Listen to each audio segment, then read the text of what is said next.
Welcome to Let's Talk Death, conversations to inform and inspire. Let's Talk Death is a series of conversations with some amazing people from various fields. Our goal through these conversations is to normalize, educate, and demystify the taboo around death, dying, and the journey of grief.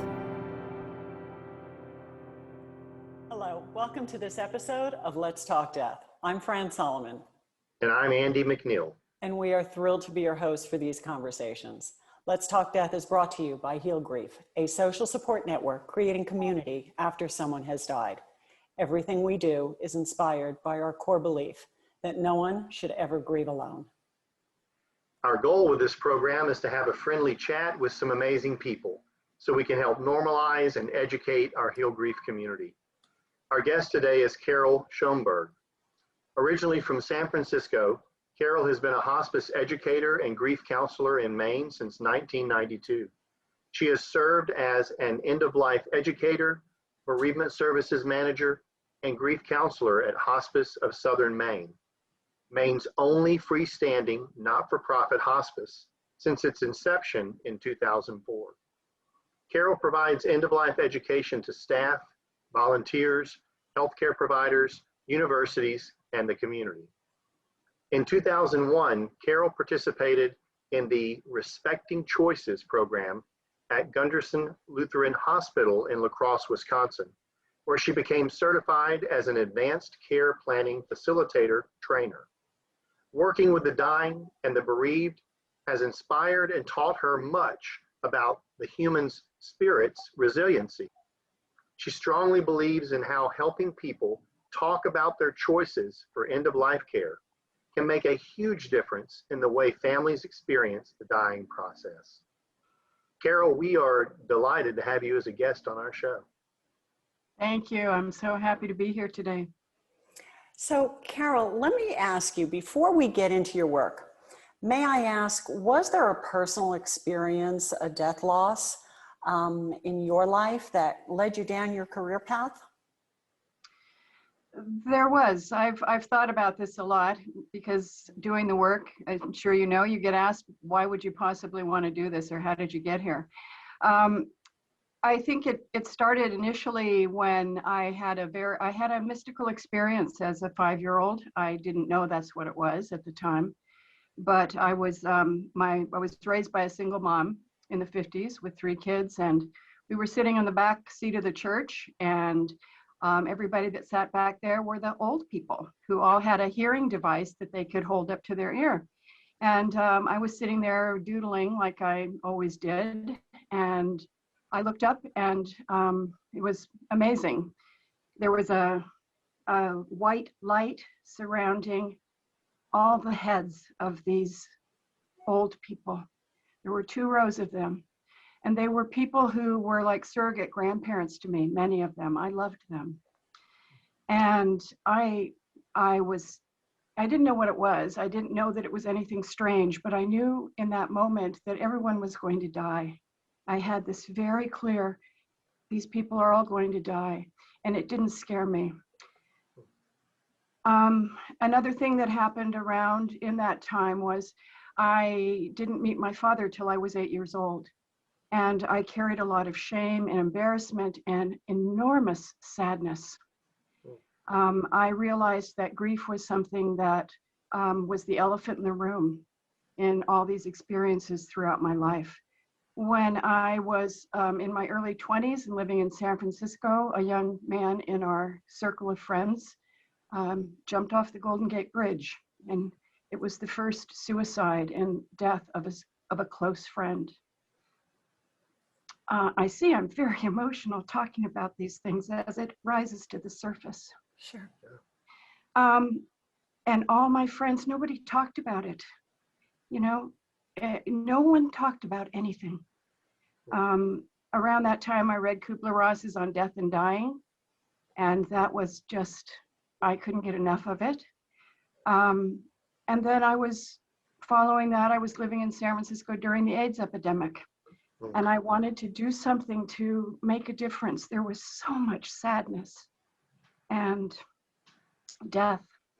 And so soon after that, my family, I had a young family, and we moved to Maine. And within 2 weeks of arriving in Maine, I connected with a local hospice. I went through the hospice volunteer training.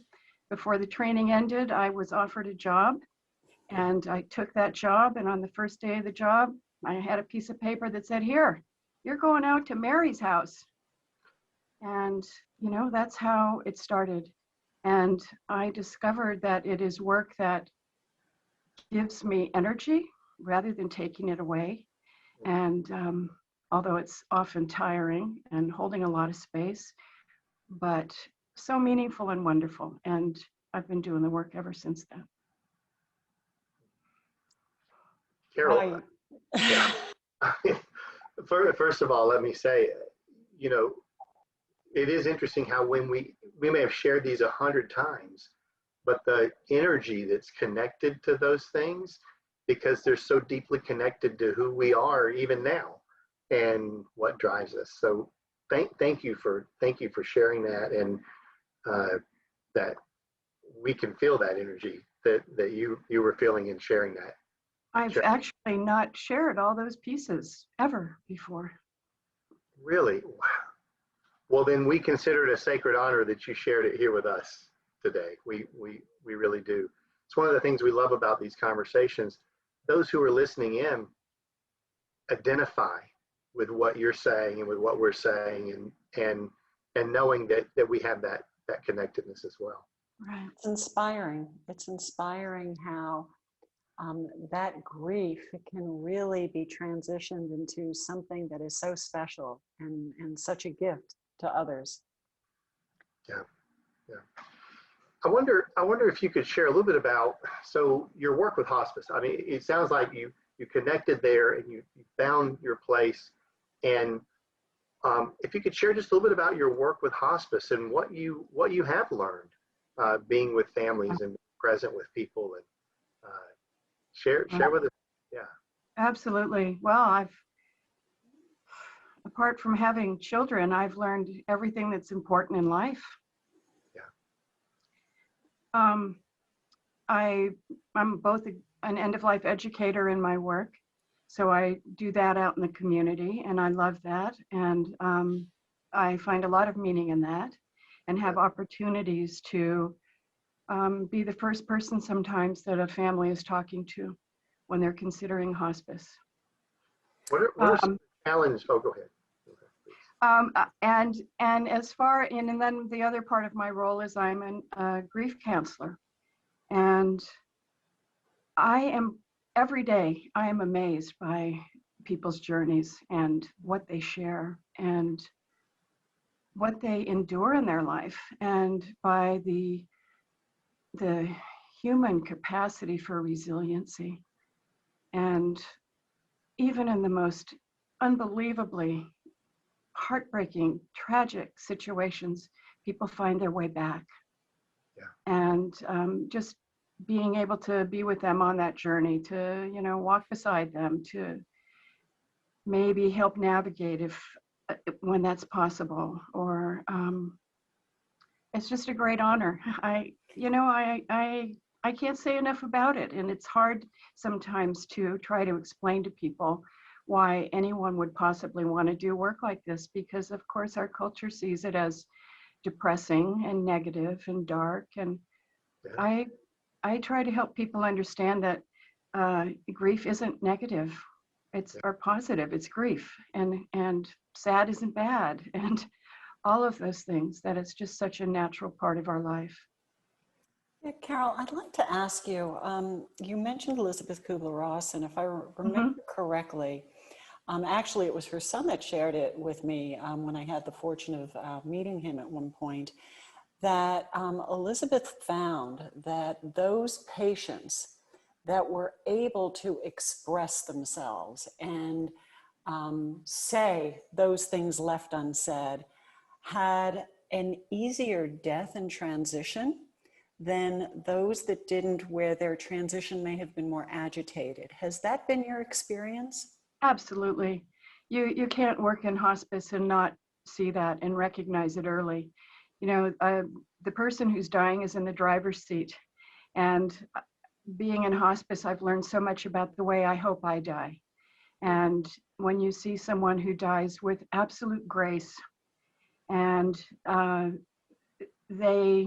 we always say in hospice, you die the way you've lived, and it's what we see over and over again. And I say we grieve the way we've lived. That's all I am. That's all I have to work with, is whatever is inside. And people who do those, we call the 4 things that matter most, at the end of life, forgive me, I forgive you, thank you, and I love you. When a patient is able to do that with the people they love, and vice versa, yes, they have a better death. And it's so wonderful to be able to work with families in the after hospice experience, where they're with bereavement, and recognize that when a family has had that experience, the clients are in a very different starting place in their grief. It doesn't soften or diminish their grief in any way, but they're not carrying all these I wish I would have, even though of course that's a natural part of grief too, could have, should have, would have, but they're not wishing they had said to mom the things they wanted to say, or they had asked for forgiveness. And so their bereavement is less complex, I would say, as a result of that. Another one of our guests, and that was beautifully said, thank you. Another one of our guests shared that he witnessed that many of his patients, as they were coming to their near death, actually seemed to have conversations with people that they were visioning on the other side. Yes, absolutely. And you don't have to be in hospice to witness that. Many families share that with us and share those stories if we're not there when it happens. That happened with my mom when she was dying, soon after I started doing hospice work. And yes, that one foot in this world, one in the next, and people having conversations with those that are there to greet them. It's always made sense to me that, somebody's there to catch us when we're born. Why wouldn't somebody be there to take our hand when we're leaving? And it's so common, that it happens all the time. That person looking up into the corners of the rooms. I learned early on, oh, that's why they put icons up in the corners of the rooms, and certain Greek Orthodoxy, and they're there. And so interesting. I've witnessed also with my son when he was 4, when my mother died. He saw what was happening. He literally saw her soul leave. Now, we didn't live in a family that sort of talked like this, but what I have learned is that there is something incredibly magical, mystical, mysterious about 4 years old, 3, but 4, and their ability to be very much present and a part of. Clients who I've had who say, I walked by my granddaughter's room the other day, and she was sitting on the bed and she was just talking away and happy. And I said, honey, who are you talking to? And she said, Bumpa, he's here with me. And I have seen them engaging in this way with my own 2 eyes. I know it happens. And it's incredible. It's beautiful. With your experience as an end-of-life educator, you must have seen over the years just a number of, we've gone through so many transitions in the last 50 years when it comes to end of life, and even physicians and healthcare, just even embracing some of the things that are part of that. What are some of those things that you've seen over the years? How has that been a part of what you do? Have there been challenges as a result of some of the maybe misinformation that's out there when you end up having to work with families? What's been your experience with that piece? I've seen change in these 30 years, but of course, real change is slow. It's slow to happen, important change. But what I've seen are more physicians able to deliver bad news. I've seen, certainly since the mid-90s is when the Robert Wood Johnson Foundation grants were making a difference in really changing the way Americans talk about dying. And so I've seen, more universities wanting, I'll go and speak about end of life, wanting education. Do I think it's enough? No. Do I think it should be running threaded throughout all 4 years of medical school? Yes. But I also recognize that there's just so much time and things that they can include. One of the things that I see less of, but in my mind still not enough, are physicians. And I know they all mean well, and I don't want to do any physician bashing. I'm grateful for what the work they do. And our end-of-life docs are incredible, and those involved in hospice and palliative care. But there are still people who give false hope. There's no other way to say it. It's intentional false hope with a belief that that people can't take the real news, or that this is going to be kind and helpful. And I try to educate them to know that they're doing damage, and the damage appears in the bereavement process for each of those family members who feel they were lied to, who said, well, the doctor said he had 2 weeks to 3 months. So I thought it was going to be the 3 months. And I didn't get to say all the things I was waiting to say. So I think that's one area that we need a lot more education in. Yeah, I agree. When my mother was dying with cancer, in her physician, lovely man, we adore him and still do to this day. But he just could not speak truth to her. And I had numerous conversations with him, again, based on what I do, in my life. And I would sit in when he had a conversation with my mother, and I would step out of the room with him, and I would say, what just happened in there? And he would say, Andy, I can't bring myself to do it. I can't do it. I just cannot. And he knew, that there was a sense of urgency, and what as a result, and again, I have a background in hospice, and I've worked in bereavement my whole life, but when it's personal, it's different. And what it did is it forced me as a family member to have to make decisions and do things that you don't want to have to put on families at the time. We need the support, but now we're having to be the one to have those hard conversations with a family member, when it would have so helped to have the physician to say that. And my mom is a lovely woman. She deserved to know the truth and make the decisions she wanted to make as a result of that. That's right. He didn't allow you to be the son. He put you in the role of professional. Yeah. And it's one of my regrets in that whole process. But someone had to do it. And it was, and again, a lovely man, wonderful physician, great at what he does. I don't have bad feelings toward physicians, but as you said, it's one of those areas where there's still growth for us, and I think potential for families. Yes, I agree. I think it's an area that if more and more physicians understood what they say and do makes a difference in how they do it, and the end results of that, I believe that would be something to help spur them towards, I got to get better at this. This is my obligation and my duty. Yeah. Carol, I want to hear about the annual Thresholds Conference. Well, every year at Hospice of Southern Maine, we have a conference called Thresholds. It's an annual event. And we believe that by acknowledging death as a part of life, that it helps those who come to have more honest conversations about end of life and to be together with people. It's for the general public.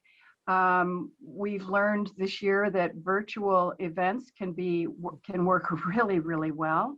Our whole bereavement program has been virtual this year, and it has not lost meaning or depth. So this year, Thresholds is going to be virtual. It is something that we hope people will participate in. We have wonderful speakers. Dr. B.J. Miller's going to be part of it, and Barbara Carnes. And anybody who's looking for more information about thresholds can look at our website, which is www.hospiceofsouthernmaine.org.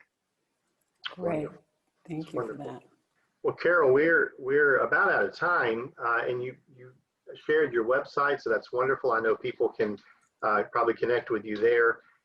Folks who listen in, they want to know how they can connect with your work. So if certainly, would that be the website that they would go to, or are there other ways that they would connect with you in your work? They could go to that website, and there's a bereavement link. And if they click on the link and follow that link on down, there's a link to me.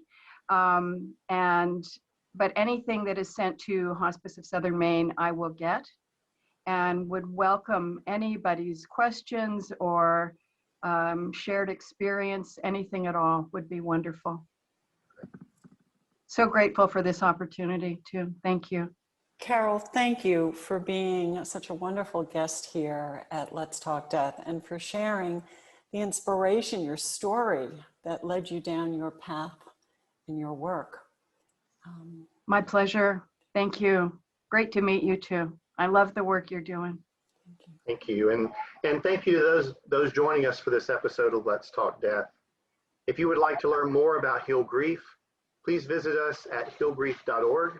At healgrief.org, you can learn more about all of our programs and resources, including our national network of support for grieving young adults, a program we call Let's Actively Moving Forward. And if you know of a bereaved adult, refer them to our AMF app, where adults of all ages connect with others experiencing a similar death loss. And last, make sure to sign up on healgrief.org to receive our newsletter for links for future episodes of Let's Talk Death. So again, with that, thank you for joining us, and we will see you next time on Let's Talk Death.